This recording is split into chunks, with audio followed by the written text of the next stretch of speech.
Ұлттық құрама қоржыны тағыда қос қола медальмен майланды. Енді еншіде 6 жүлде.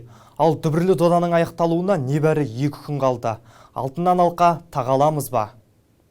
4 жыл сайын төрден орын алатын Қазақстан биыл алғаш рет Олимпиадада алтынсыз бірегей қоланы қанаға тұтып отырмыз. Күні кеше боксшымыз Қамшыбек Қоңқабаев көк туымызды көкке желбіретті. Үздік үштіктің қатарынан көрінді. 91 келіден жоғары салмақта жақсы ойын көрсеткен ол жартылай финалда америкалық Ричард Торреспен жұдырықтасты. Өкінішке қарай төрешілердің шешімімен Қамшыбек америкалық былғары қолғап шеберінен жеңіліп қалды. Kind of philosophy, Torres. I don't think he does.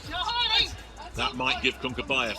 Дәл осы спорт түрінен 52 келіде сынға түскен спортшымыз Сәкен Бибосыновта жартылай финалда жеңіліс тауып қоланы еншіледі. Ұлыбритандық Жалал Яйфемен жұдырықтасып бірінші раундта нокдаун алды. Осылайша ұлыбритандық қарсыласына есе жіберді. Десе де кейінгі раундта Сәкен белсенді болды. Бірақ төрешілер жеңісті 3-2 есебімен ұлыбритандыққа берді. Ел қоржында тағы бір медаль. Нұрислам Санаев қола жүлдегер атанды. Ол кіші финалда болгариялық Георгий Вангеловті 5-0 есебімен ұтты. Қазақстандық балуан жартылай финалда Үндістан балуаны Рави Кумарға есе жіберген еді. Қола медаль үшін күресте Санаев намысты қолдан бермеді. Бұл қазақстандық балуандардың Токиодағы алғашқы медаль екенін естеріңізге саламыз. Байрақты бәсекенің бітуіне 2 күн қалса да алтыннан дәмеліміз. Үмітсіз шайтан спортшыларымызға сәттілік. Дәурен Доғдырбай, Мейірбек Сауранбай, Тараз 24.